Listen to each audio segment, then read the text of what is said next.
All right, when you're ready, Ms. Washington. Thank you, Your Honor. Ms. Stillwell, can you please raise your right hand? Do you solemnly swear or affirm that the testimony that you will provide to the court is the truth, the whole truth, and nothing but the truth? Yes, I do. Okay. You can lower your hand. Can you please state your name, age, and date of birth? Tawanna Juana Stillwell, 5576, And how old are you? 47. Are you now under the influence of any medicine, drugs, or alcohol? No. How far did you go in school? I took a lot of technical college thing from Atlanta Tech and different other classes and You courses. graduated high school Yes, I and have graduated. taken some college level or vocational level training. Yes, I have. Okay. Can you read, write, and understand the English language? Yes, Have you had an opportunity to review the document that charges you in the case today? yes, Do you fully understand the nature of the charges pending against you? yes, Do you understand that by pleading guilty today that you're giving up the following rights? The right to a trial by jury, the right to be presumed innocent, the right to confront any witnesses that may testify against you, the right to subpoena any witnesses for your defense, the right to testify yourself and to offer any other evidence in your defense, the right to have an attorney to assist you throughout the trial proceedings, and the right to not incriminate yourself. yes, Do you understand that if you were to plead not guilty or remain silent and enter no plea at all, the state would be required to have a trial on these charges by jury? yes, Do you understand that you're pleading guilty today to the following charge in indictment 22 SC 185080, count 1 murder, which is being reduced to voluntary manslaughter with the range of punishment of 1 to 20 years? yes, Okay. And for the record, counts 2, 3, and 4 are being non-prossed or dismissed by the state. yes, Ms. Stillwell, are you on probation or parole for anything, anywhere? no, This isn't a non-negotiated plea. And do you understand that the court may sentence you to any sentence that is authorized by law? yes, Should the court sentence include a period of probation, you will be required to obey both the general and special conditions of probation. Do you understand that? yes, Are you entering your plea of guilty today with everything that we have talked about so far? yes, And has anyone used any force, threats, or promises which will cause you to plead guilty against your will? no, Do you have any questions for your attorney before we proceed? no. Understanding all of your rights, how do you wish to enter plea to this charge today? And that's for a reduced charge for count 1 to voluntary manslaughter. Yes, So the question is, how do you plead? Okay. You plead Oh, guilty guilty. or not guilty or guilty? And is your decision to plead guilty made freely and voluntarily? I'm sorry, I didn't get a response to that question. Sure. Let's go back to the critical question. Yes. If you'll ask that again. Yes, Your Honor. Ms. Stillwell, understanding all of your rights, how do you wish to enter a plea to the charge today? And that's for count 1, a reduced charge to voluntary manslaughter. guilty. And is your decision to plead guilty made freely and voluntarily? Yes, And did you in fact commit the offense to which you're pleading guilty to? yes, Ms. Stillwell, are you a United States citizen? yes, If you wish to challenge this plea for a legal error, you'll have 1 of 2 ways to do so, and your attorney can further explain how each way works. The first is through a direct appeal, and you'll have 30 days from the date the sentence is entered to file this appeal. The second way is through a habeas corpus petition, and you'll have 4 years from the date the sentence is entered to file this petition. And Your Honor, just a brief summary of the facts and the state's recommendation. The state is recommending overall for the reduced count to voluntary manslaughter, 20 years with 10 years to serve, with the balance to be served on probation.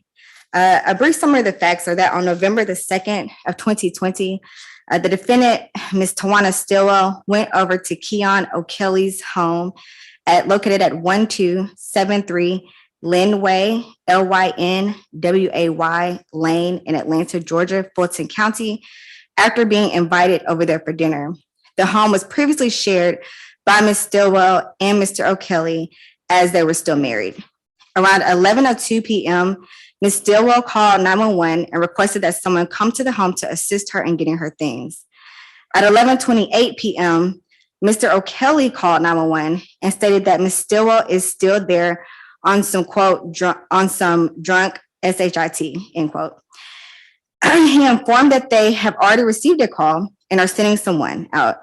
At 12:01 a.m. on November 3rd of 2020, LaMarchelle, LeMarchell Davis, called 911 stating that a woman was knocking on his door, stating that she shot someone.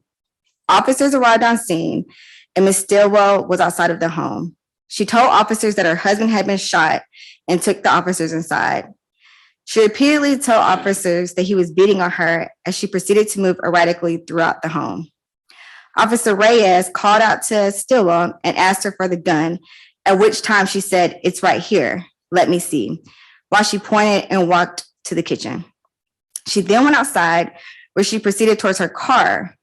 Officer Reyes stopped her as she reached into the driver's side door. At that time, the defendant was placed into custody.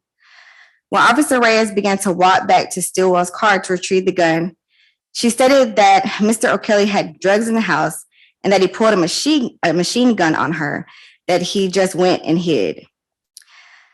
Stillwell was Mirandized and told investigator Bacon that she had been staying at another location due to recent domestic violence issues with Mr. O'Kelley and that he invited her over for dinner that night, but that they got into an argument.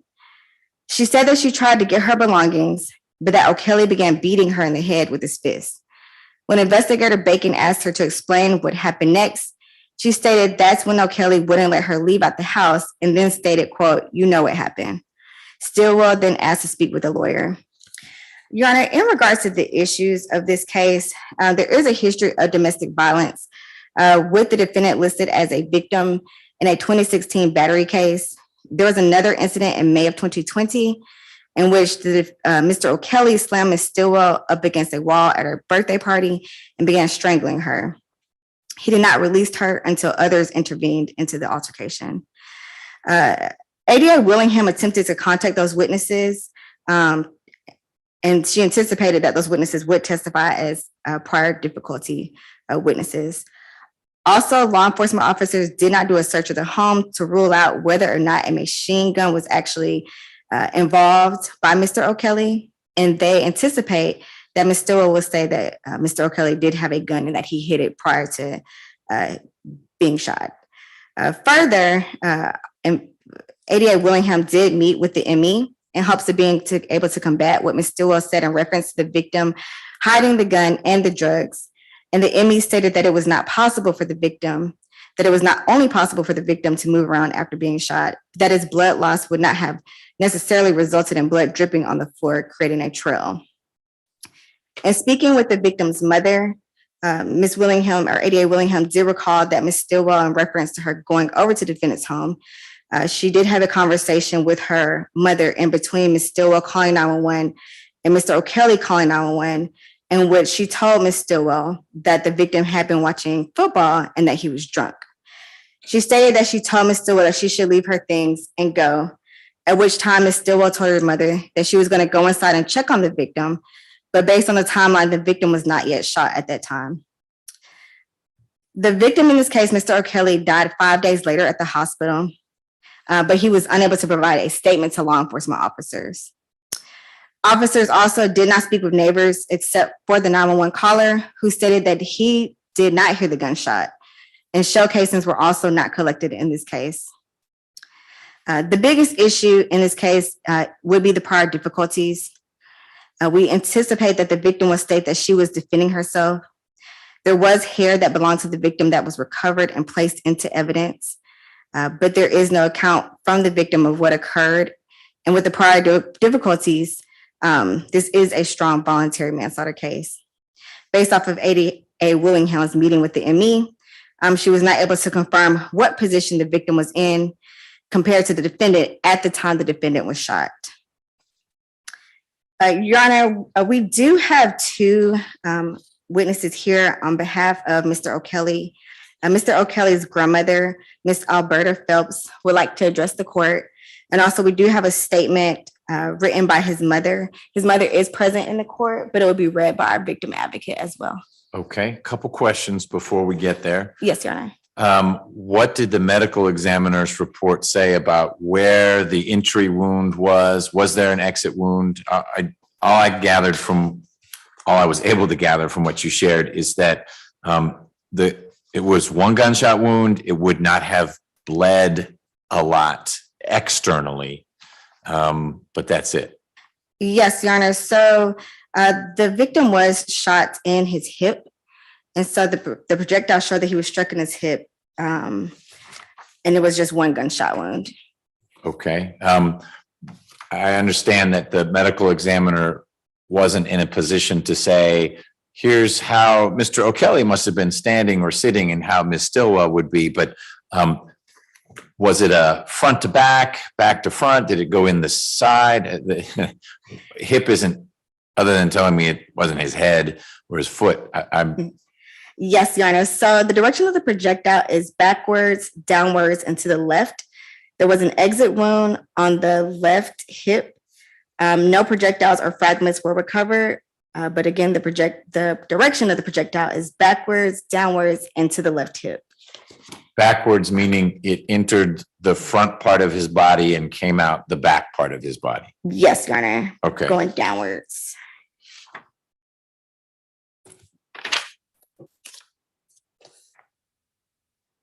All right, thank you. So we can do the next part however you'd like. The victim advocate can read Mr. O'Kelley's mother's statement, or Ms. Phips can come to the microphone. Either way works for me. Yes, Your Honor.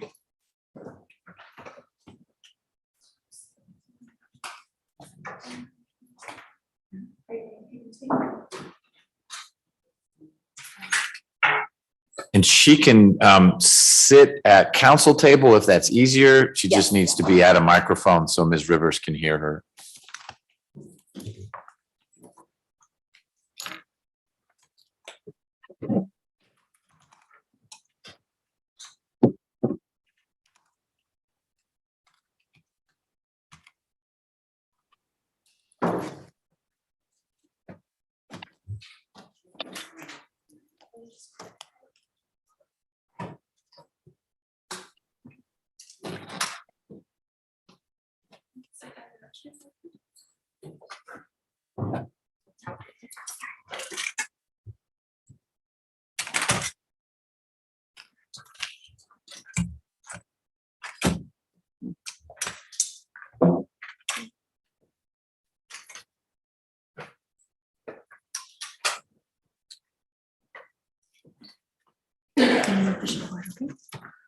Hello, Ms. Phips. I'm going to ask you to pull your mask down if that's okay while you're talking, just so that way the court reporter will be better able to hear you. Are you okay with that? Okay. Great. Well, good afternoon. I'm sorry we're meeting in these circumstances, but I would like to hear what you want to share about your grandson.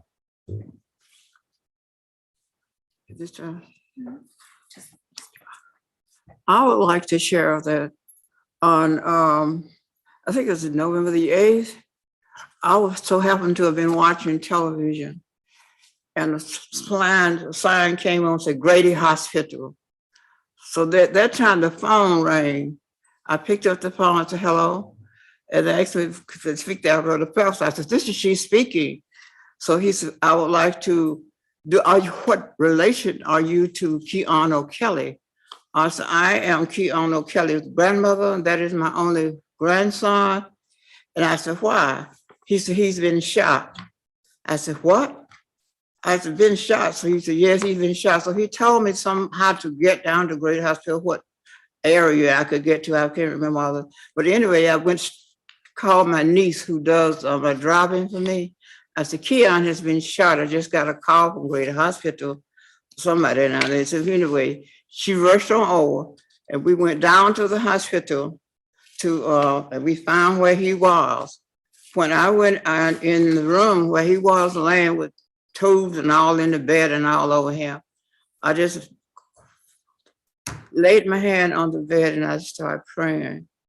So after a while, he woke, he opened his eyes, and he said, grandmother, he said, she brought this on. When he said she was talking about Tawanna. She brought this on all on herself. So I hadn't done anything to her. And I laid my hand on again and I started praying. He said, I had not done anything. She brought this all on herself. So I couldn't sleep that night. I stayed on at the hospital with him that evening and stayed on.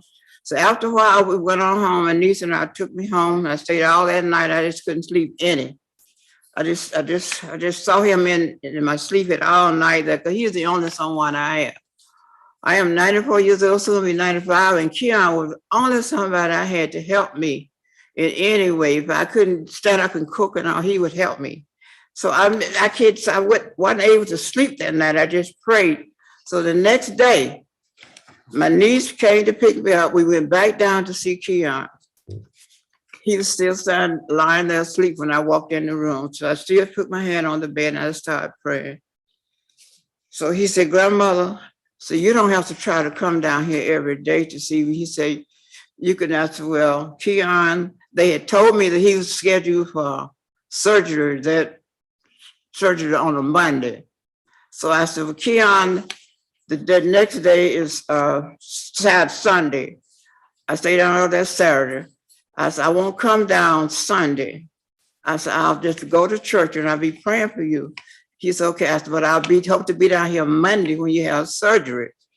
So all that night, I just haven't been able to sleep in it because I just see that's the only help I had, my grandson. And just to see him saying that he hadn't done anything, it's just taken a toll on my whole life. I don't have anybody else to help me. That was the only grandchild I had was Keon.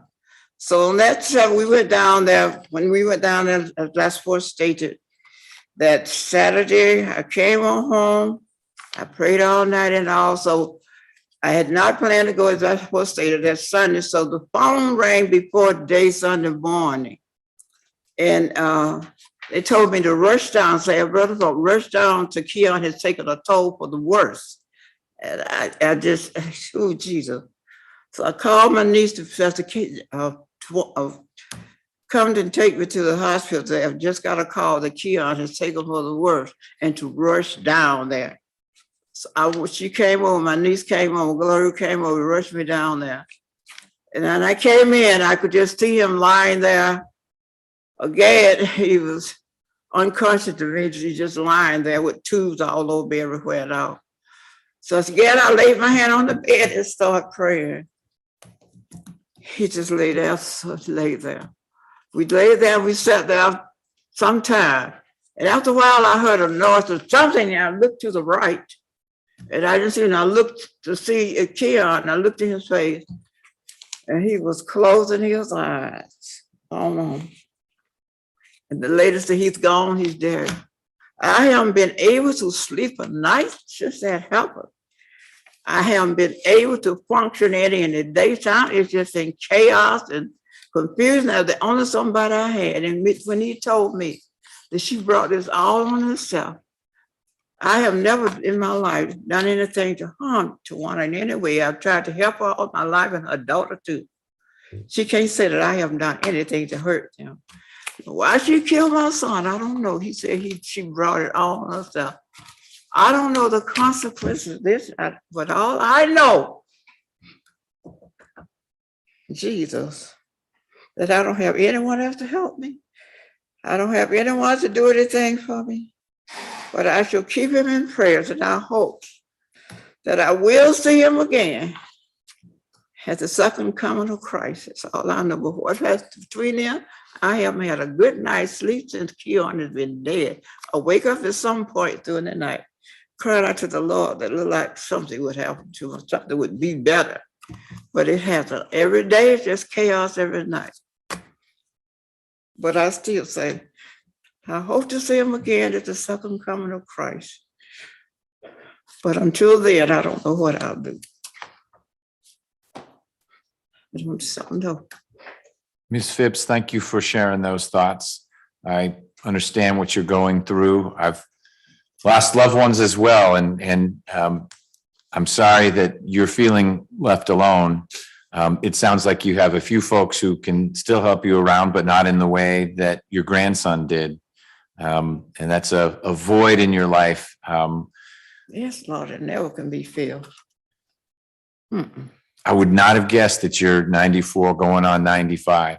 You're taking real good care of yourself. And I appreciate you giving me some insight into what the loss of Mr. O'Kelley has meant to others.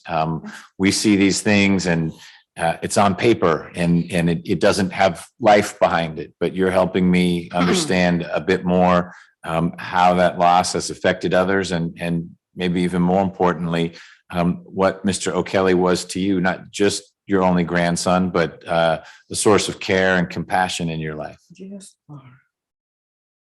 Well, thank you for sharing. I know it's not easy to talk about this. I wish you a good night's sleep at some point. I pray for that, but it hasn't come yet.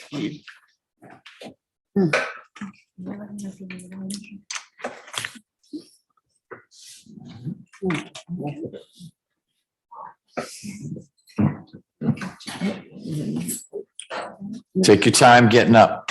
I wanted to get them to the end of it. Where anybody has a problem. Oh, I see.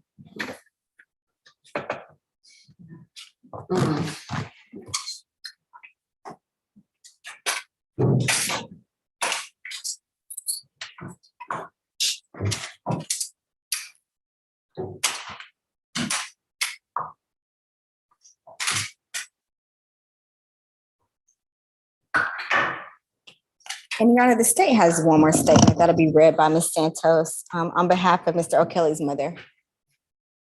All right, Ms. Santos, if you would.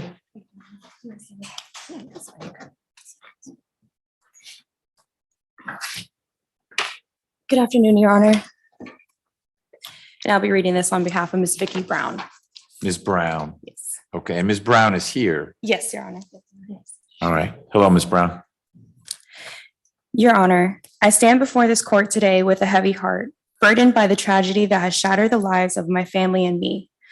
I speak not only for myself, but also on the behalf of my beloved son, whose voice was silenced forever due to the reckless actions of the individual standing trial. It is crucial, Your Honor, that we recognize the significance of consequences in moments like these. My son's life was abruptly cut short, leaving behind a void that can never be filled. With each passing day, we are reminded of the immense pain of losing a cherished soul who cannot defend himself or share his side of his story. Impulsivity. While perhaps an explanation for the actions committed cannot justify the irreversible loss and devastation inflicted upon our family. We implore the court to consider the value of accountability and the necessity for the responsible party to face the consequences of their actions. By doing so, we hope to bring some semblance of justice for our son and prevent further harm to others who may fall victim to the impulsive decisions in the future. While we acknowledge that no sentence can fully mend the shattered pieces of our lives, we firmly believe that it is imperative to send a message to society about the importance of personal responsibility. Our hope is that this message will resonate not only with the individuals on trial, but also with others who may find themselves teetering on the edge of impulsive choices that could have devastating consequences. Your Honor, we place our trust in this honorable court to carefully consider the severity of the loss we have endured and to weigh it against the actions of the accused. We pray that the court's decision will reflect the gravity of the situation, reinforcing the notion that our society cannot tolerate actions that result in the loss of innocent lives. May justice be served not only for our son, but for the countless others who have suffered a similar fate. Let us not forget that behind every legal proceeding lies a profound impact on human lives, forever altered by the absence of a loved one. It is in their memory and in pursuit of the just society that we plead for a suitable sentence. Thank you, Your Honor, for the careful consideration and for allowing our voices to be heard in the solemn court of justice. Respectfully, Ms. Brown. Thank you, Ms. Brown. Ms. Washington, before I turn to Mr. Marks to hear from him and Ms. Stillwell and anyone from that side of this process, it sounds like the police didn't do a lot of follow-up investigation. You've mentioned that there was not a search of Mr. O'Kelley's residence, which I guess at one point was the O'Kelley Stillwell residence, but at this time was the O'Kelley residence, to see if there was another gun in the house. The gun that was recovered was in Ms. Stillwell's car? Yes, Your Honor. Okay. And similarly, no search of Mr. O'Kelley's house to see if there were drugs in the house. which provides context, isn't really what this is all about, but I was threatened with a machine gun. No way to verify that because no one looked for a machine gun. Yes, Your Honor, correct. Okay. Do you know from your review of the record whether Ms. Stillwell on November 3rd, when she was interacting with the police, had any evidence of injuries? Your Honor, no injuries to the victim or to the defendant in this case are notated. At least on my recollection, I have not seen that where she had injuries to her. And that's not notated at all. I think that would be a red flag and would have been notated for today if there were injuries to her, but Okay. no were notated. And by injuries, I mean visible, not a broken nose or a Correct. black eye. It doesn't mean that there wasn't a physical altercation between Ms. Stillwell and Mr. O'Kelley, but the officers weren't describing a bloody lip or bruising or anything like that. No, Your Honor, other than hair belonging to the victim that was recovered, but other than that, nothing in regards to the defendant. No injuries, no visible injuries, nothing of that nature. Okay, hair belonging to the victim. Did Mr. O'Kelley have long hair? Your Honor, Braids or dreads or something at the time, or that's an odd thing to have recovered. right, and it just says that there was hair that belongs to the victim that was recovered and placed into evidence. Okay, But however, due to, I guess, the police work that was done, there was no way of telling, and the defendant did not state how that hair was placed there. okay, or the police work that was not done. All right. Mr. Marks. Your Honor, prior to my argument and recommendation, I'd like to call my witness, if I could go in that order. You can go in any order you want. Thank you. Your Honor, I'll call Marilyn Dallas. Oh, and before Ms. Dallas comes up, I should let both sides know, while you all were getting ready, I had pretrial services on the call, didn't need them to wait all Friday afternoon. And so I asked the representative from pretrial services about Ms. Stillwell's criminal history, something else I should factor into all this. And I learned that Ms. Stillwell has no convictions. There was an arrest in 2006 in Clayton County for drugs, and those charges were dismissed. And then there's this case. So one other arrest and this matter. So you're welcome to weave that into your presentation, but I also got that from a neutral, unbiased source. Thank you, Your Honor. All right, you can call Ms. Dallas. Your Honor, may I stand over here so that I can? As long, well, what you need to do is be near a microphone. So you can stand at the podium. If Ms. Dallas is going to be testifying, she'll be using that microphone. Okay.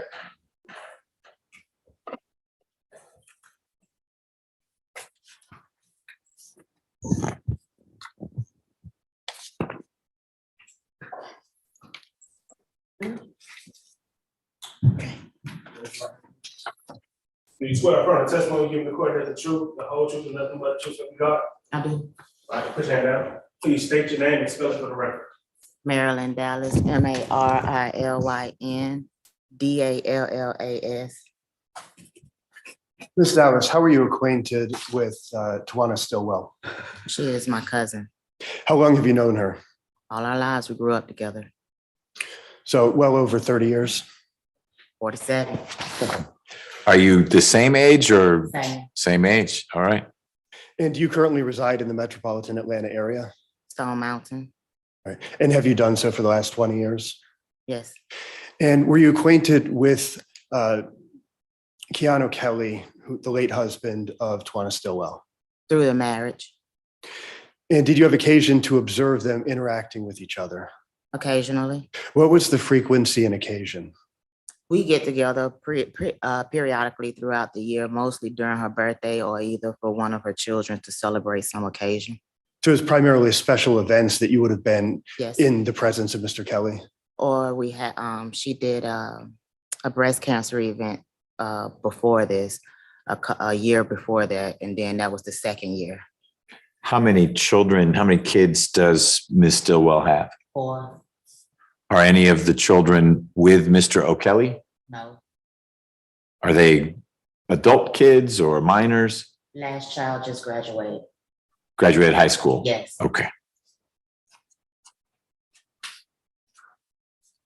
You interacted with Tawanna more often than just special occasions, correct? Yes. Do you recall attending Tawanna's birthday party in 2020? Yes, Would that have been in May? that was May, I think, 8th or 7th or something. It was that weekend of Mother's Day weekend. And about how many people attended? 15 or more than 20? And was Keane O'Kelley there? Yes, Tawanna was there? yes. And what did you observe of the two of them throughout the evening?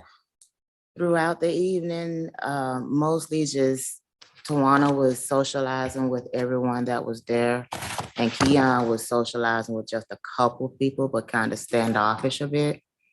But as far as those two together, occasionally a comment here and there between them, but I don't know what was said. And then later on in the evening, did you observe an altercation? Yeah, around about 2:30, maybe 3 in the morning. I just saw Keon putting his hands around Tawanna's neck. I don't know what the occasion or the reason behind it was. So I myself don't believe in violence like that. So I got in between them and pushed him off of her. And she went down to the floor, and I was just saying, this is not happening on my watch. And at that time it was the party is over. Let's wrap it up. Let's go home. And what you observed was clearly violent, not playful. No, it was not playful. His hand was clearly around her throat. And when she hit the floor and you were approaching her, was she gasping for air? She was more or less in shock because he put his hands on her for whatever the reason was. And were you intoxicated at the time that you observed this? No, You were fully alert? very. Do you have any doubt as to what you observed? No, And so, And just, I'm sorry to interrupt, but just so I'm clear, it's not just that you observed it from across the room. You actually got between the two of them. less than 5 feet away. Okay, I mean, to get between the two of them, you were 0 feet away. You got them apart. Yes. and you said that pretty much shut down the party? Yeah, I pretty much let everyone know that I don't know what occurred, but the party is pretty much over now because that was an uncomfortable feeling for me. And was Tawanna upset? Very. Did you ever have occasion to either observe or have reported to you other incidents of domestic violence between Tawanna and Keane? Tawanna called me a few months prior, and I won't know if it was earlier that year or later in the prior year. And I want to say earlier that year of 2020, where she called me frantic. It was after 11 because I was asleep, stating that Keane had put a gun to her head. They was having an argument about some reason, and he put a gun to her head. And so I asked her if I needed to come and pick her up. She said no, she was going to be going to one of our other cousins' home for a while until she worked through that. So it's your understanding that she actually left the home following that event? Yes. You've known her for 40 plus years. Do you know her to be a person who seeks attention or makes up stories? I've never known Tawanna to make up a story that didn't have truth to it. And based upon her tone in the call, did she sound like she was scared? She was terrified. She didn't know if that would be her moment to die or not. And you're saying that would have been in late 2019 or early 2020? Correct. Now, as far as Tawanna goes, what have you observed about her as a person, as a cousin, a friend, an employee, a mother? What have you observed of her throughout the community and in life? Tawanna is a people person. She has no problems having conversations with individuals, stranger, or whether she knows them. It doesn't matter how they may feel about her. She still will have a conversation about them, but she is not an individual who likes conflict. She'll try and talk her way out of it first before she does anything to be in any kind of conflict. Have you observed her or are you aware of any charity work that she does?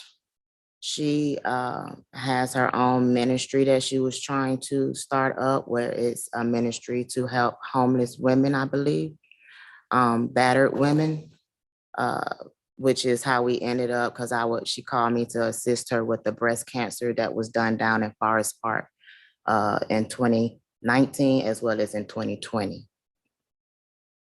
And do you know if she's still involved with charity work? Not as much as she would like to be. Have you known her to generally be gainfully employed? as an adult? Always 2 or 3 jobs. Are you acquainted with her daughter, Michaela? That's my baby. So what have you observed about Tawanna as a mother to Michaela, who's right now 17 years old, correct?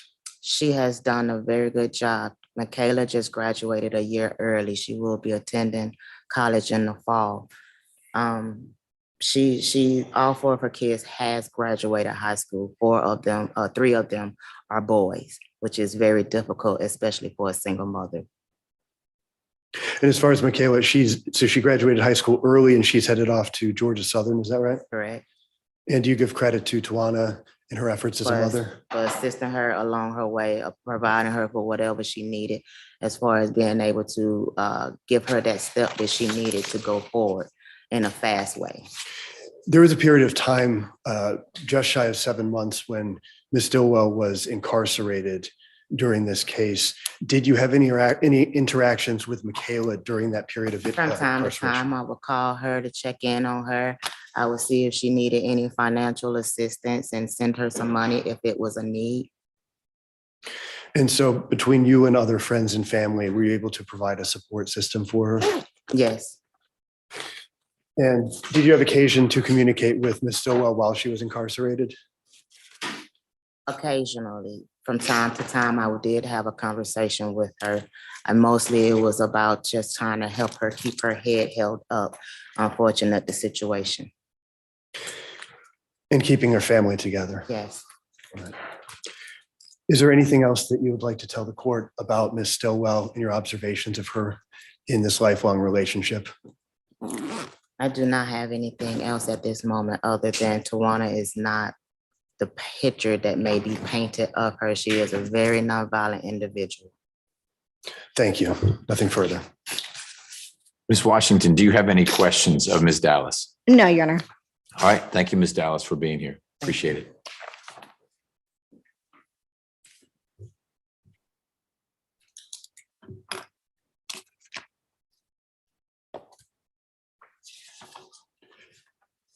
Your Honor, I would move that respondents exhibits 1 through 7 previously submitted be admitted into evidence.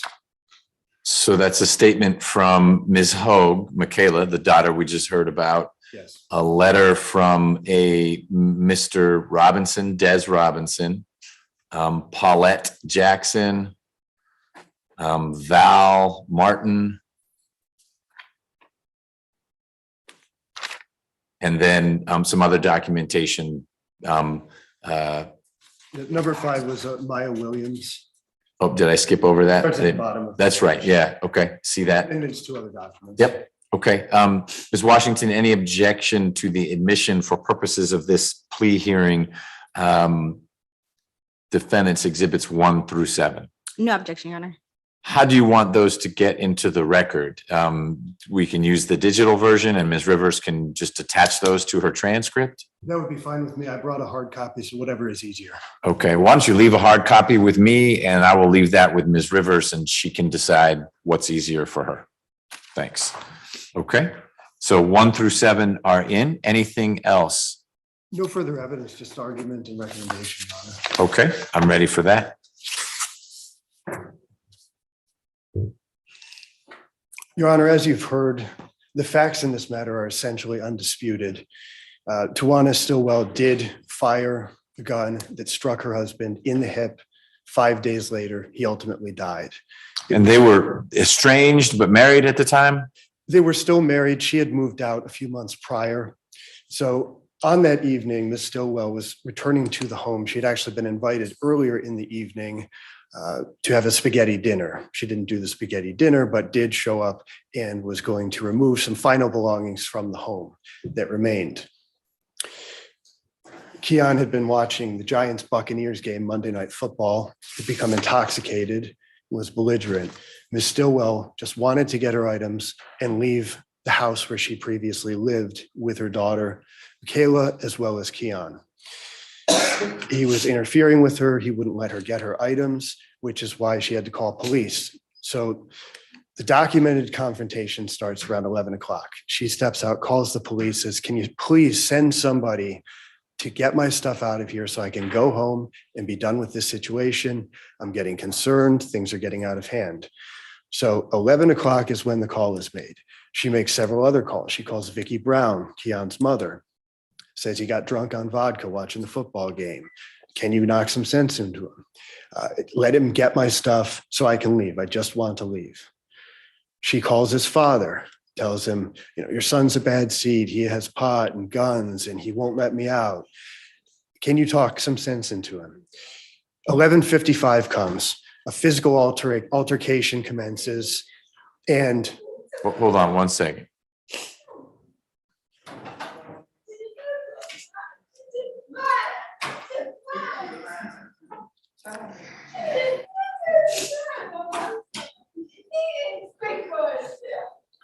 around 11:55, it gets physical. He's putting his hands on her, they're shoving. He hits her about the side of the head. She pushes off of him. He hits her several times upon her head. Ultimately, she pulls the gun. She fires it in his direction at a downward trajectory. It strikes him in the hip. There's a clean exit wound.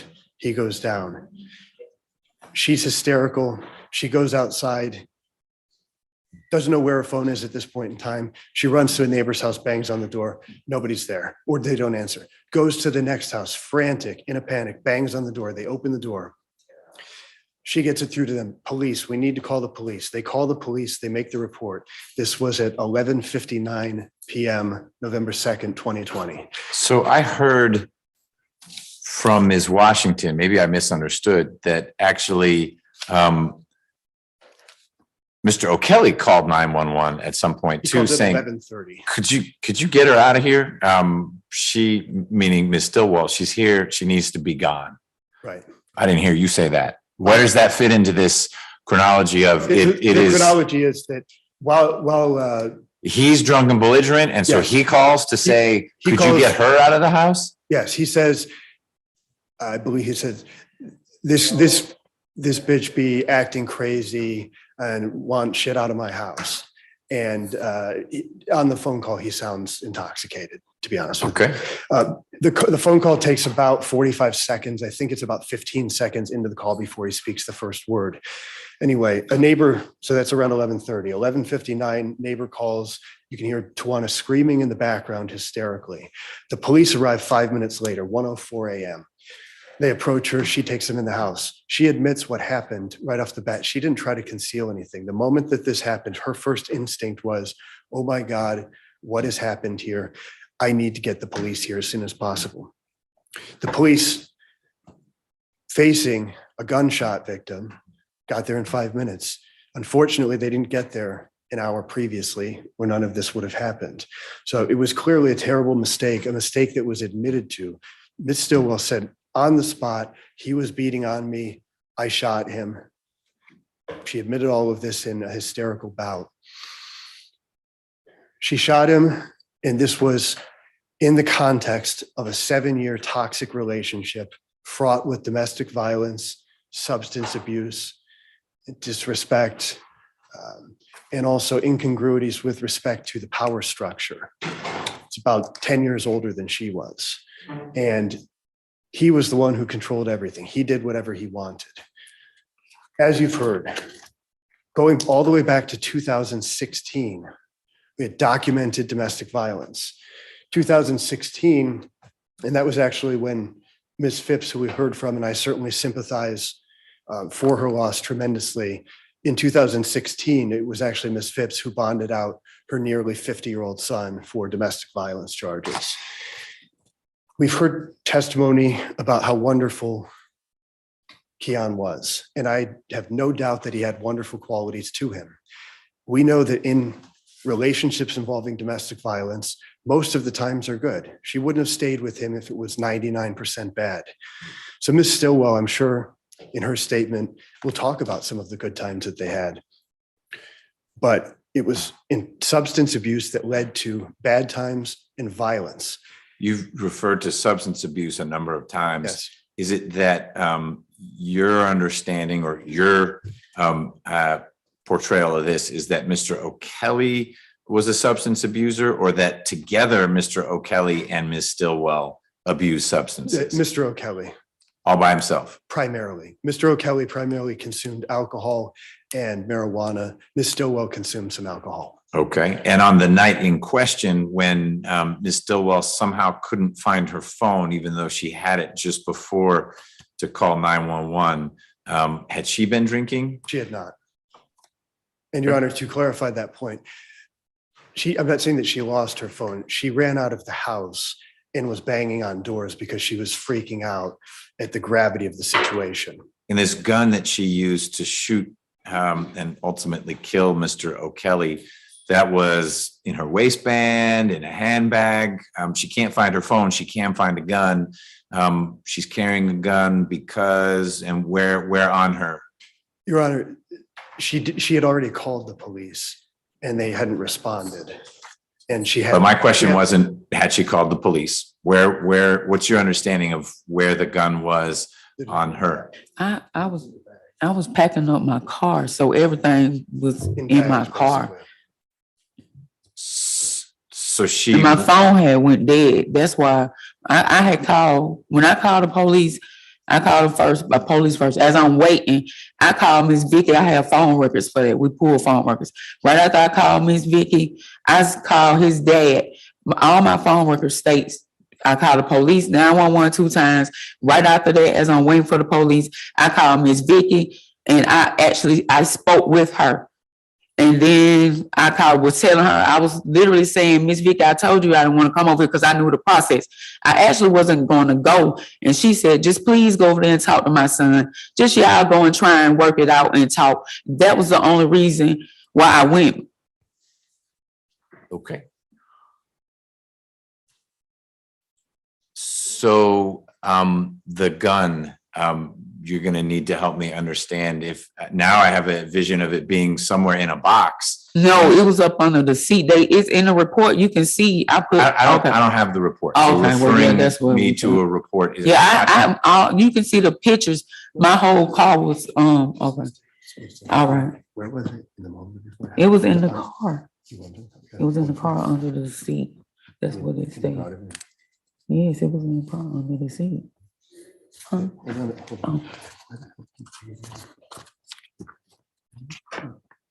Why did you bring it to the car? I'm saying afterwards. You put it, he's asking. Oh, it was inside. It was in the house. All my stuff was in the house. In the house? Yes. Okay. I thought you was meaning afterwards. She was confused with respect to the time frame. The gun was in a box inside of the house with her other belongings that she was removing. After the shot was fired, she ran out of the house. She put the gun into the side pocket of the car, which is where it was recovered by police. Okay, so let's go back to gun in box. I'm just trying to understand as best we are able to reconstruct it. And I appreciate we're getting only one side of the reconstruction, and it was a few years ago. But gun is in box, gun is not on person. So Ms. Stillwell, having been struck about the head or wherever it was that you're sharing with me, Mr. O'Kelley was allegedly hitting her, then instead of leaving, went over to a box, pulled out a gun and shot him.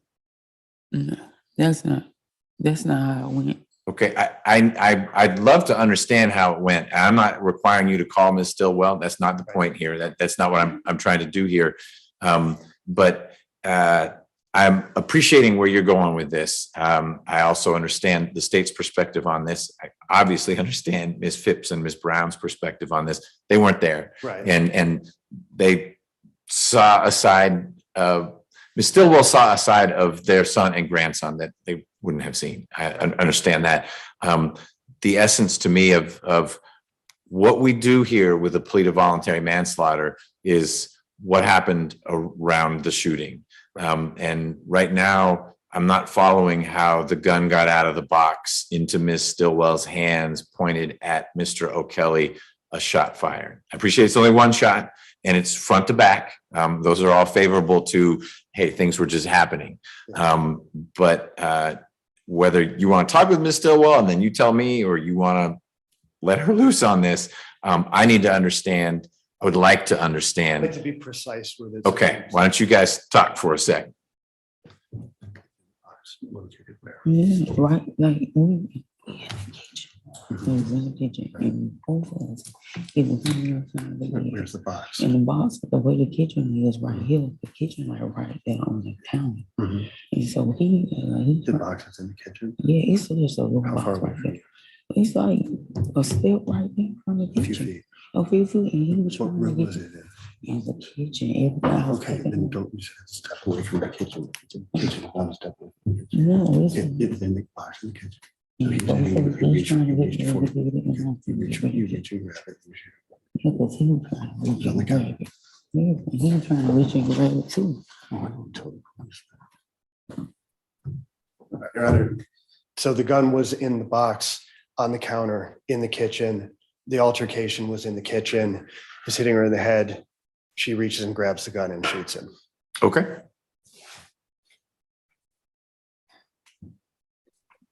So as I said, this was a toxic marriage. There were good times and bad. One of the good things that did come of it was the relative stability for 5 years of the marriage when the two of them lived together with their daughter, who again successfully completed high school, is on her way to college. But the bad times were the When you times. say their daughter, I'm sure he helped co-parent, but he's not the Not biological. the biological father. She treated, because her biological father is actually incarcerated pretty much since her birth. He was the only father that she knew. Okay, and that's reflected in her letter, Right. that that was someone very important in her life. So the side of Keon that the family didn't see was the side that was behind closed doors mostly. What is very reflective of that were the statements that Keon made to his grandmother. She brought this all on herself. I haven't done anything. Never in my life have I done anything to hurt her. So if those were his words and they were his beliefs, in his view, strangling his wife at a birthday party in front of her friends and family, that's not doing anything. That's never in his life harming her. Strangulation is a serious thing in my book. So the fact that he would do that in a semi-public venue is telling as to what he was capable of behind closed doors. It also shows the extent to which he would have concealed this bad aspect of his life.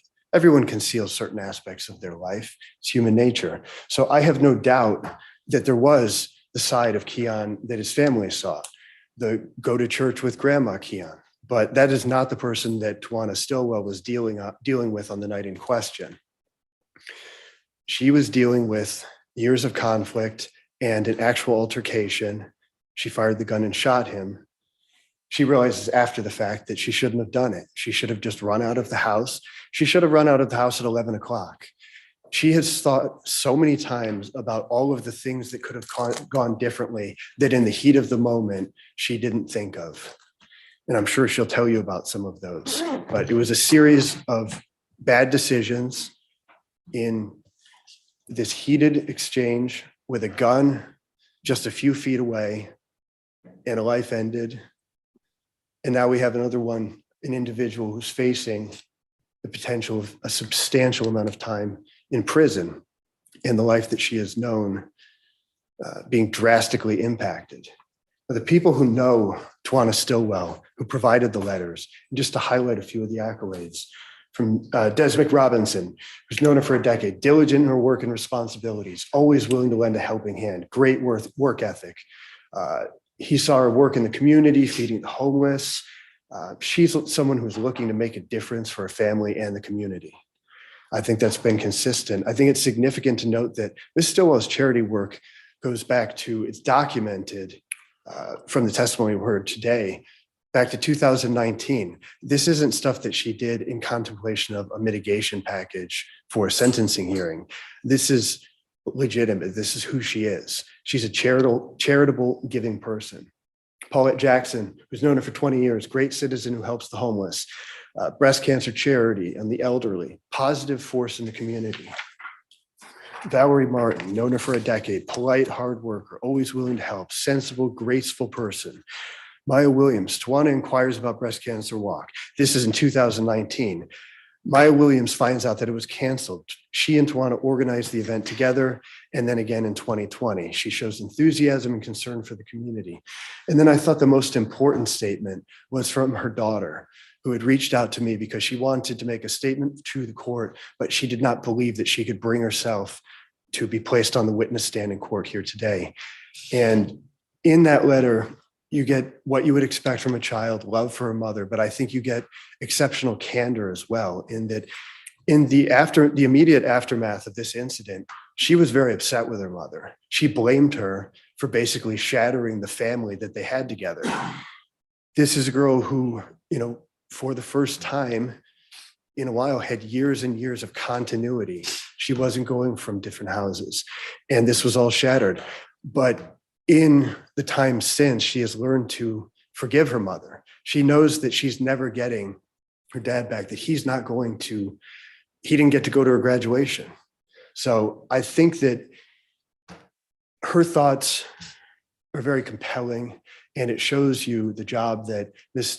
Stillwell did raising a daughter who can be so thoughtful in the wake of tragedy such as this. As far as Ms. Stillwell's current situation, she's working full-time with a contractor for Hertz called Lois Lane. She's a quality control manager. This is an individual who has always worked full-time through her life, oftentimes in multiple jobs, and still managing time for charity work and taking care of her kids. As Ms. Dallas said, all of her kids graduated high school. So she's been an excellent mother. She has the ongoing charity work. Maya even indicated in her letter that she hopes that Tawanna can be there to attend and help with the organization of the fall 2023 event. In this situation, Ms. Stillwell acted under a strong provocation.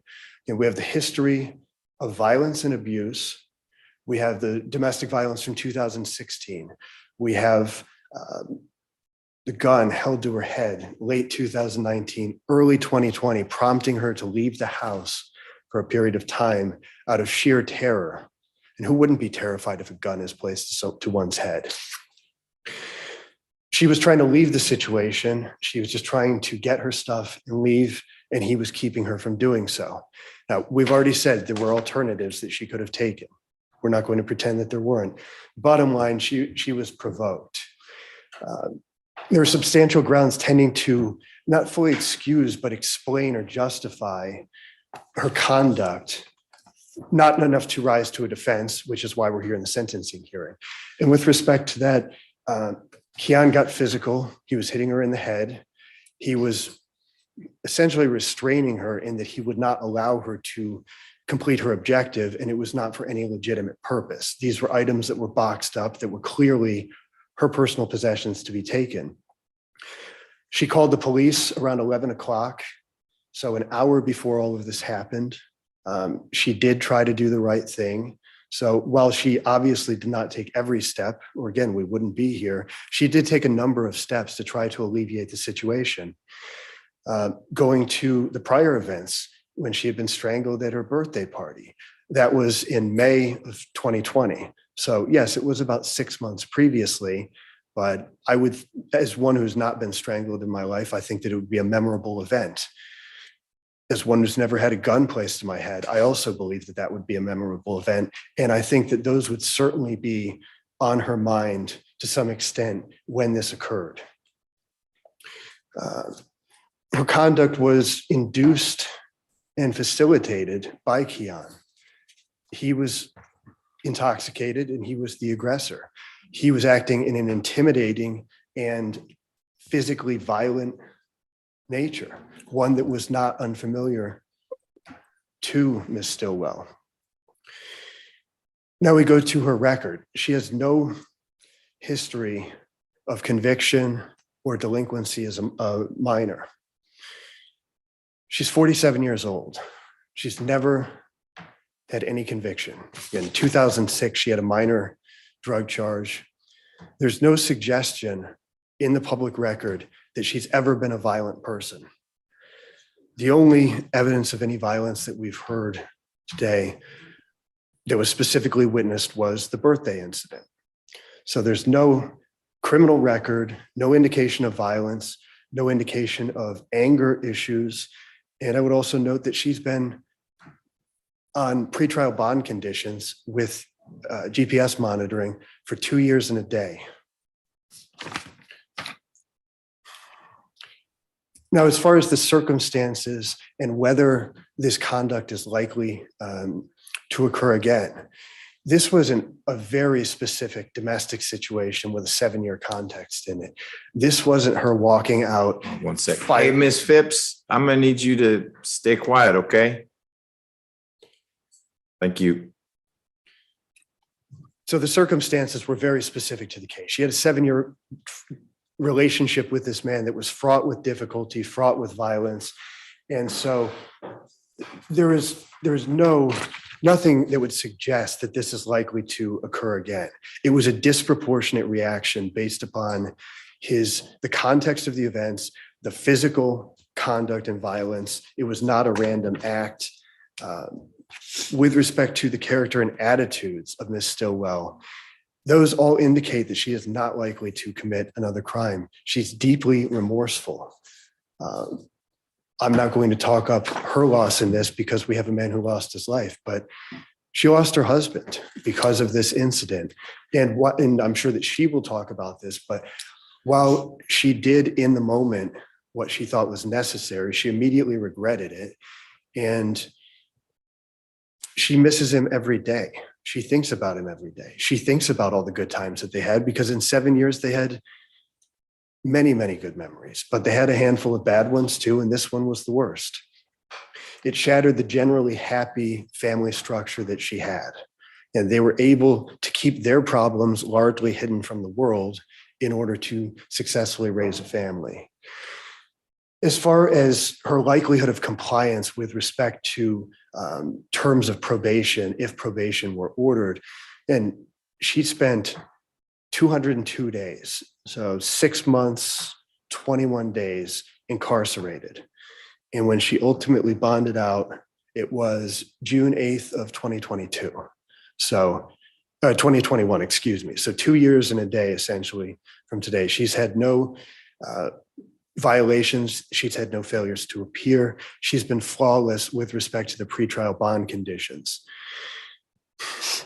She's unlikely to reoffend because it's a one-off act. This was specific context. It was a personal relationship. Your Honor, what we're asking in this case, and I know it's a big ask, but I think that it is just in this matter, given the full context of events, given the evidence that you've heard, given the fact that Ms. Stillwell admitted to everything from day one. From day one, it's been, he put his hands on me, I shot him, that's what happened. Then we dig deeper, we get the context, we get the domestic history. Keane is lost, there is nothing we can do about that. Everyone knows that. And again, my deepest sympathy to his family and to his loved ones. And again, he had some wonderful qualities. I do not doubt that. Ms. Stillwell could talk about them. But he's not coming back, unfortunately. We don't believe that a period of incarceration with Department of Corrections is beneficial either to the state, public safety, or to Ms. Stillwell. We believe that a probation term, given the time that she has already served, which is nearly 7 months incarcerated, she spent 2 years on pretrial bond conditions. Your Honor, we're asking for 5 years of probation. We're asking for 240 hours of community service work to be performed within 18 months, and any other treatment or counseling as recommended from the court. I know that had this not been a fatal case, family violence intervention, that would be a program that would likely be recommended. So we're not opposed to any of that. Your Honor, we're asking for mercy from the court because this was a tough situation that involved a disproportionate reaction to provocation. Ms. Stillwell did not set out for this evening to become fatal. She tried to avoid it. She called the police. She tried to do the right thing. Unfortunately, she didn't quite do enough of the right thing. Thank you, Your Honor. Thank you, Mr. Marks. Ms. Stillwell, if there's anything you want to share, now would be the time to do it, in the same way that members of Mr. O'Kelley's family had a right to be heard, and I did hear them. I heard from Ms. Phips and her grieving and ongoing pain, as well as Ms. Brown and what she's been through. You have a right to be heard since you are the defendant in this case. So if there's something you want to share with me, now is the time. Thank you. First of all, I want to apologize because I did assume that you had already looked at the reports and pictures and everything away about the confusion about the gun, because I just assumed that you read. Don't have to apologize. That's probably a natural assumption, but judges aren't supposed to dive deep into the facts of the case unless they're presented in court, because as you have learned, there are often two sides to a story. And so I know what we've talked about in earlier hearings in this case, and only what I read in the letters that were submitted, and then what I've heard today. Okay. I would like to start off saying this, I wish none of this never would have happened. Like, this have just been up from the last 2 years. Like, I haven't been able to sleep. Like, this not just like somebody on the street. Like, this my husband. Like, we had good times, bad time. I tried to do everything. Like, I don't know how to fix it. I tried to pay for the funeral because I had got locked up, and then I got right back out the next day. And then for the aggravator, so I got out the next day. So while I was out, I still was with the family, with Miss Phips, because I felt like that's my grandmama. We all like family. It's not like it's combined. We all family. So I tried to pay for the funeral. I tried to even come to the funeral. I was not allowed to do any of that, but me and Miss Phips was trying to work together with the funeral for me to pay for the funeral. And then also, like, my daughter, like, I'm grieving too. Like, my daughter having a hard, rough time with this.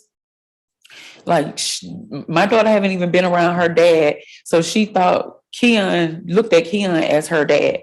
That's how close we was. Keane was like her dad, so she misses him as well. She grieving too. It's hard on my family because he came to our events, as well as it's hard on my husband's family as well. Like, I just feel real bad. I feel like I let my kids down, but mainly my daughter, because my daughter was like, "Mama, don't go over there." And I just went anyway because I was trying to do the right thing. Like, I was just like, just go talk to my son. But I went. But anyway, I'm gonna hold myself accountable. So I just went anyway because that's me. I just believed in him. I was trying to help, like, for him to do better, and just wanted to listen to see how things was gonna go. But at the end of the day, though, I just really feel that I let my daughter down. She hurt, and she had to spend 6 months away from me. And it was just like, really, like, just me and her, because that's my only daughter. So now she bouncing around to house to house to house to house. I don't know who house she at, where she at. Every, like, different month, somebody else will have my daughter. She'll go to another house. So that's hard. I hate that I had to put that on her. That was a lot as a child to deal with. Not only that, I'm sorry for his family, which my mother-in-law, like, everybody, we was all close. We had just left for, like, my breast cancer walk 3 days before that. All of us was together. Mainly his grandmama. It's not just like he was there to take care of her. I was there as well. We spent holidays, everything. Like, I feel like my heart just crushed because of that. Like, she was my grandmama. Like, and I know she looked at me as I was her granddaughter because I was on her life insurance plans to help her figure out her funeral. Me and Keane supposed to do the funeral together, take care of her. I'm blessed to see that she can walk as today because I supposed to been there for her. I love her. Like, that was my grandmama too. So I don't know, even when, like, my life, me going to jail, that was bad for me. I never been in no trouble.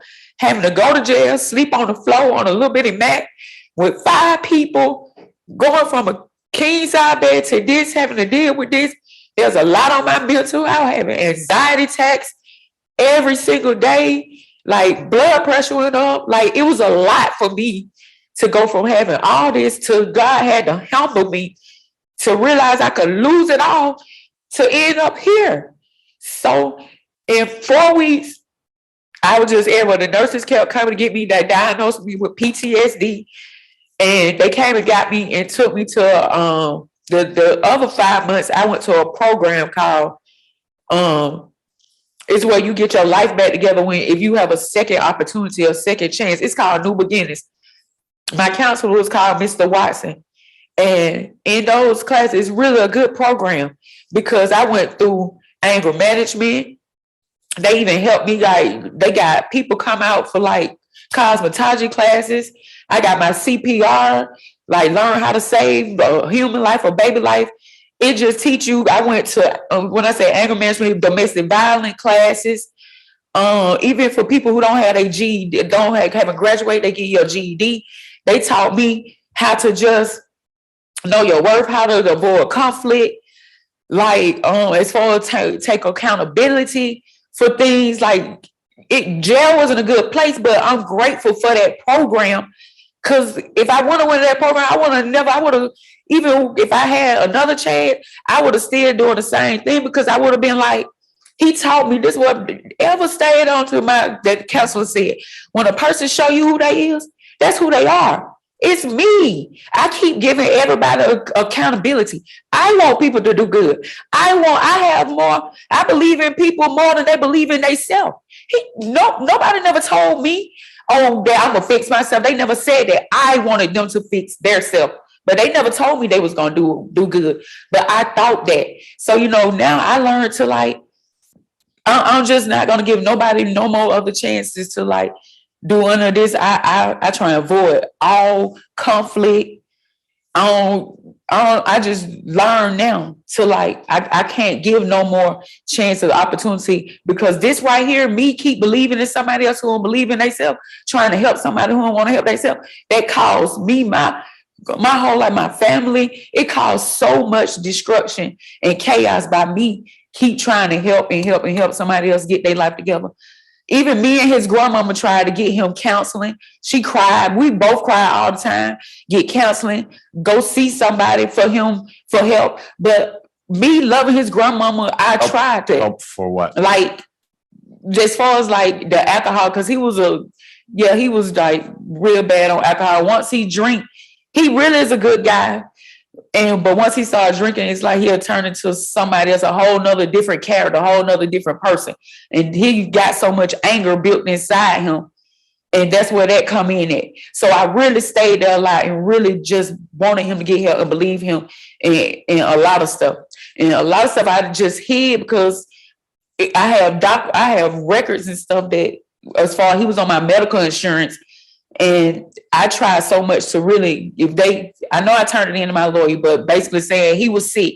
And I never did tell the family. I just stood there for him to try and help me. But I believe that was to help him. But I believe that's where I went wrong at.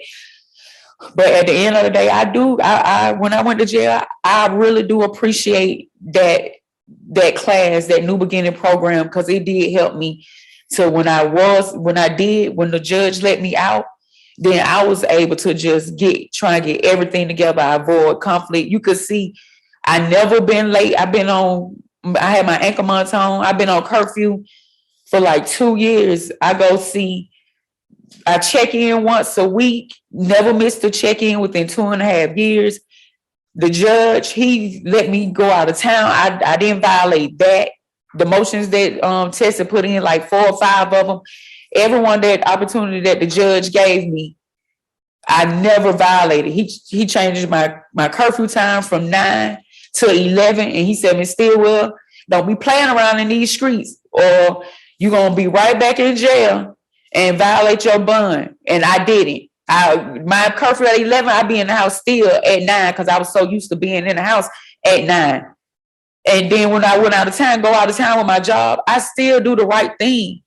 Because I'm grateful, like I stay away from all conflict. I learned my lesson. Like you can do one bad thing and it just have an effect. One bad choice will have an effect on everybody. It just didn't affect me.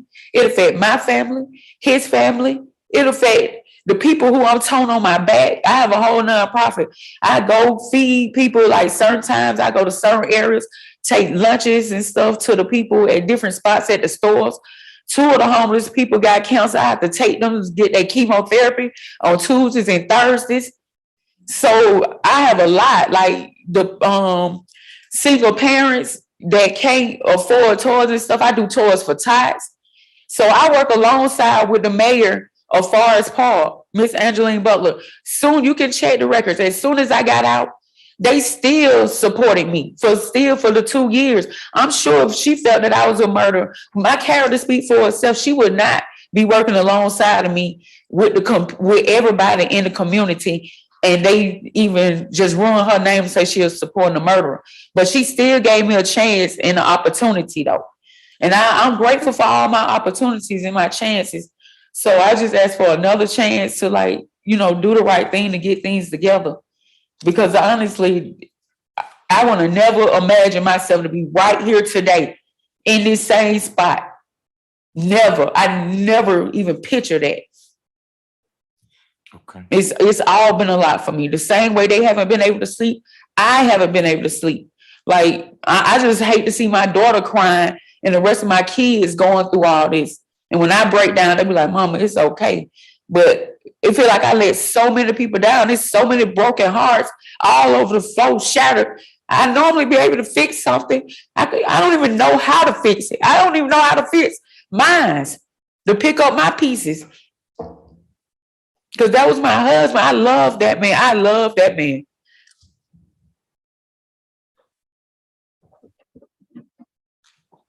That's it. That's it. Okay. Yes. Thank you for sharing that. All right. You can go back Thank with you. Mr. Marks.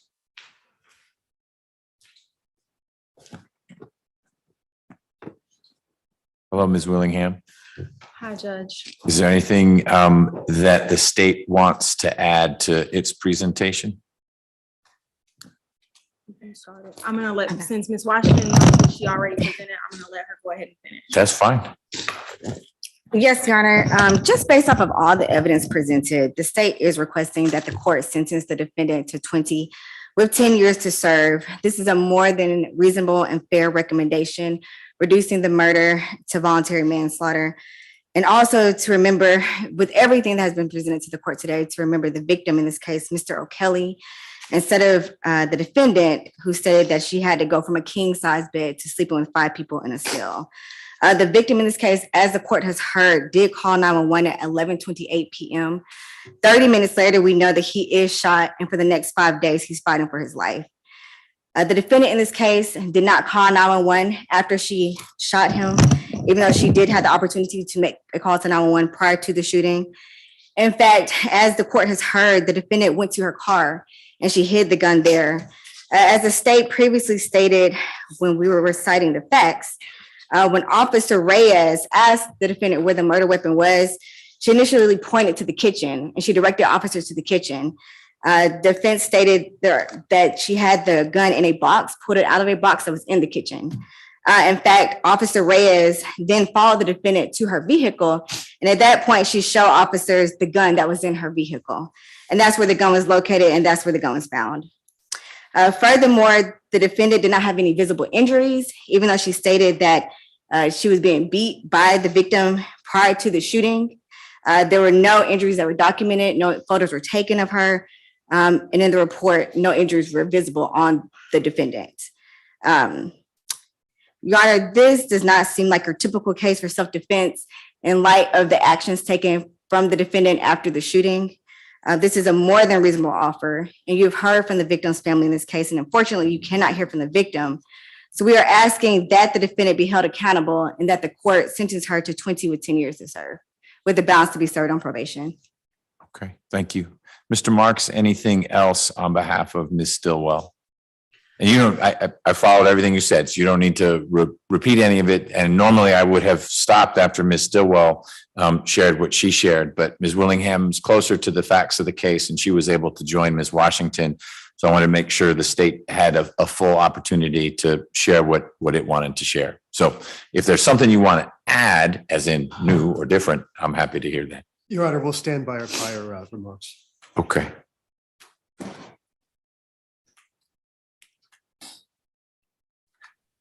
Ms. Stillwell, I think the image that you gave me that resonates most and I appreciate that I'm distant to all this. I'm meeting some of you for the first time. Sadly, I'm not distant to the concept of loss. There are far too many deaths that we have to deal with in this courthouse. It's the image of all the shattered hearts. And I think that's a fair description of what happened as a result of what you did. I think it's important to keep in mind that there was a loss for you as well. But of course, the ultimate loss is Mr. O'Kelley. He's not sleeping in any bed now, big, small, on the ground, king size.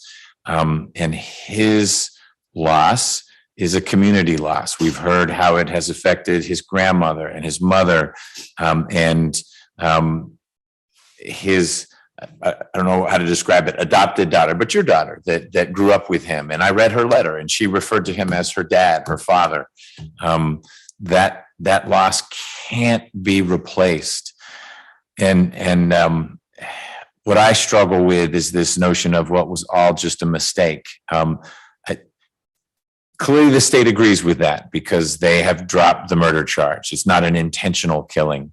But what we do have is someone who, when confronted by her abuser, also your husband, but I do believe that this night, November 2 on into 3, but it sounds like it was primarily November 2, 2020, wasn't the first time he'd put his hands on you in a way that you weren't asking for, in a way that was violent, in a way that was offensive.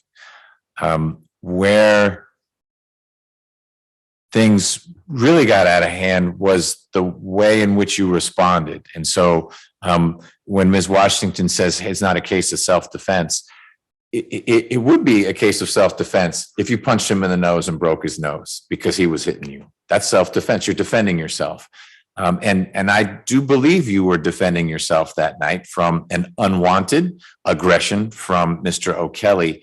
But, and Mr. Marks has had to delicately circle around this, it's the proportionality of your response. And it's what we see in society all too often. Someone brings a gun to a fist fight.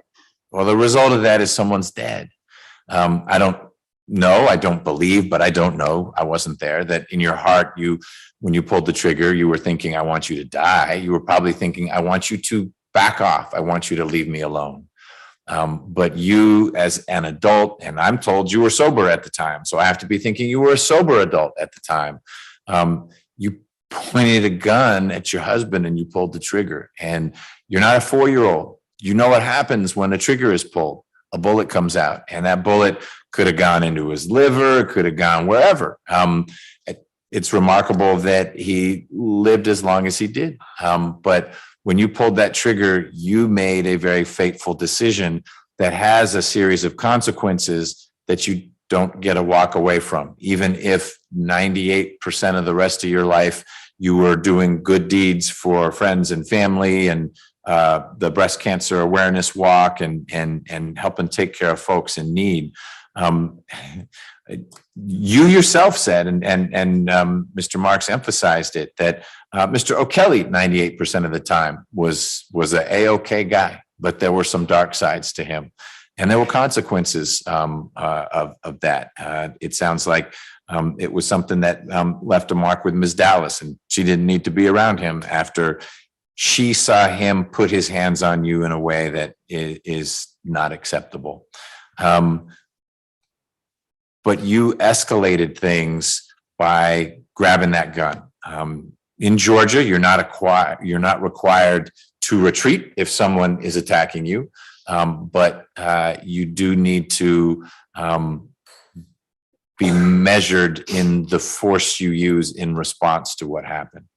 And your introduction of a gun and pulling the trigger of that gun moved this from the self-defense of hitting back, pushing back, hitting him over the head with the box that was there, to using deadly force. And that's why we're in this realm of consequences. I do believe that you regret what happened. I think that's clear. But it doesn't bring Mr. O'Kelley back. It doesn't heal the wounds that were caused, and it certainly doesn't piece together all those shattered hearts, yours, your daughters, Ms. Phips, Ms. Brown's, and all the others who knew and cared about Mr. O'Kelley. I do think that I need to incorporate into my decision the fact that before this, you really had never been in trouble. And since this, you've done well, although you had every incentive in the world to do well once you were out on bond, because whatever judge that was made real clear what would happen if you didn't. But it's a good sign. And frankly, I don't worry too much that 5 years from now, 10 years from now, we're going to read that Ms. Stillwell's robbing a bank or anything like that.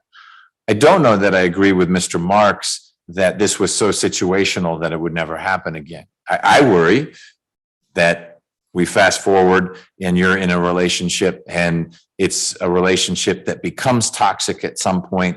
I don't know what you'll do if the other person treats you the wrong way.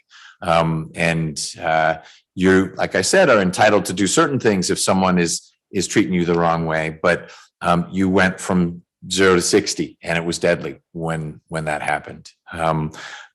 We don't need to clarify it, but there's something about a machine gun, not a machine gun. You had time to talk to me about what happened, and I didn't hear you say anything about he was threatening me with a machine gun that night. So there are pieces of what happened that including Mr. O'Kelley calling, saying, hey, you need to get here to get her out of here, that make it sound to me that it might have been a little bit of a two-way tumultuous evening. But that really doesn't matter in the end. In the end, you shot and ultimately killed Mr. O'Kelley, and that's what we need to work through.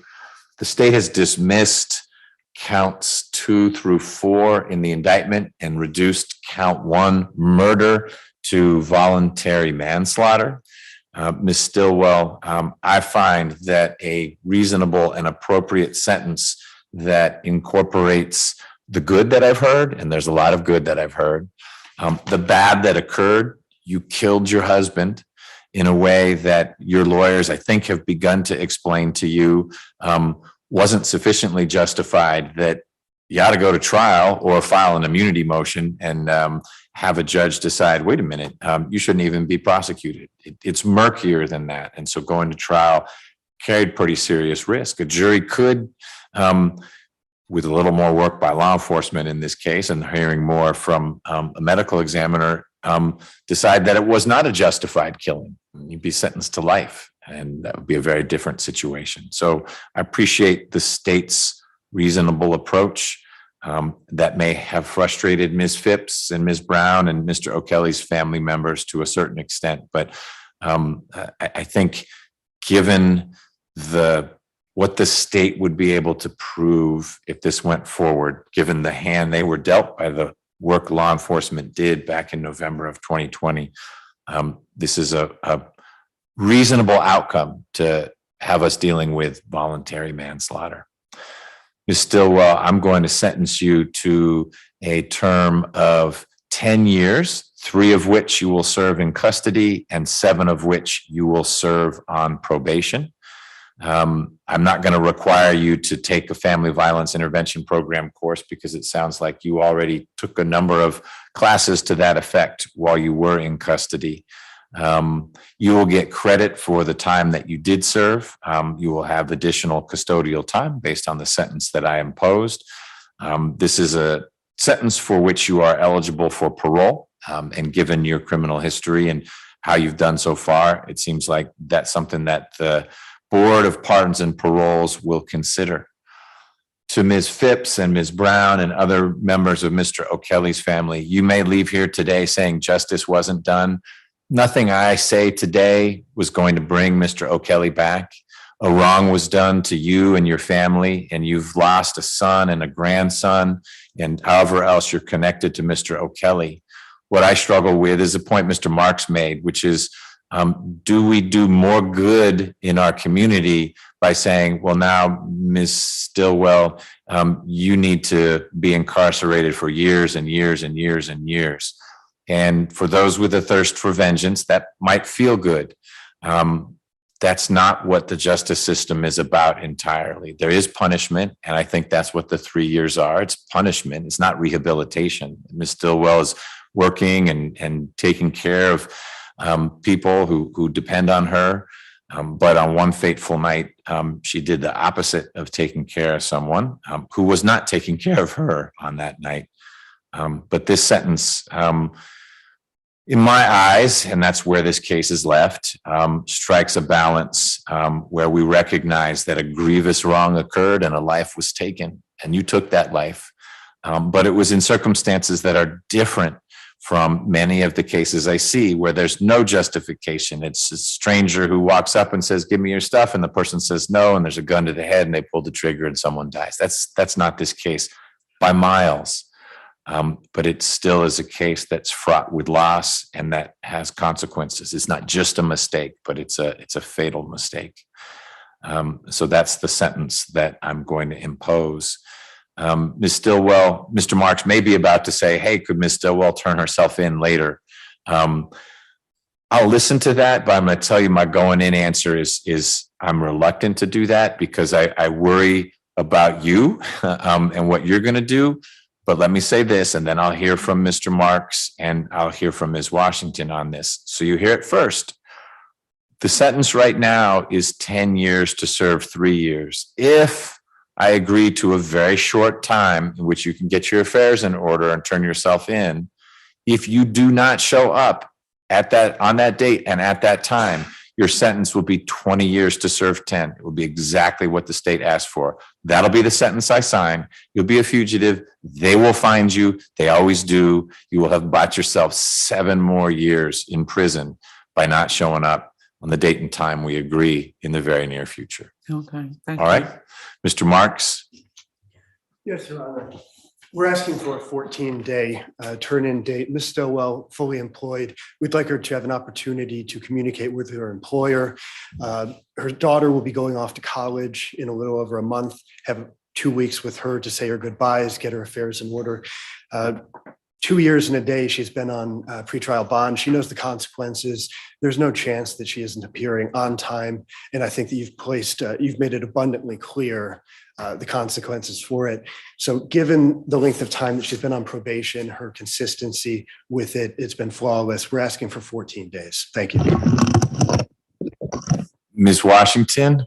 Judge, and if I may, I'll step Ms. in on this Willingham. part, because I was here for the prior setting. And at that time, Ms. Stillwell was told then that it wasn't likely. When we both reached out to your office to try and get this scheduled for a final plea, the reason that it was set so far out was to give Ms. Stillwell that time. So I feel like that was already taken into consideration. I think that an additional 14 days is, and I recognize the court's decision, and I just believe that to allow Ms. Stillwell to stay out for an additional 14 days would just be adding insult to injury for the family, especially considering, as mentioned, and I don't know whether it has been mentioned, but Ms. Phips was here at the last setting. And at that setting, Ms. Stillwell knew that this day was coming. She knew that we were going to ask for a new setting date so that she would have time to get her affairs in order. And if she hasn't gotten her affairs in order at this point, I do not know the date exactly, but I do know that it was at least a month or two ago when we were last present. That's well over 14 days. I don't know what more she would need to do at this point. Okay.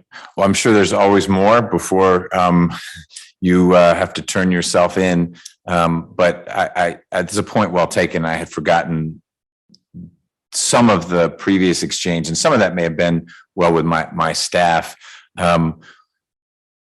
Lots of things happen very suddenly in life. Mr. O'Kelley getting shot was very sudden, and then his passing was sudden. We heard from Ms. Phips that she was at home expecting to go to church when she got the call saying, "You need to come now to the hospital because things have taken a turn for the worse." Ms. Stillwell, I am going to have you go into custody now, and I will fill out the necessary paperwork so that the sentence is in effect, but I'm going to ask you to go with these 2 deputies. Thank you.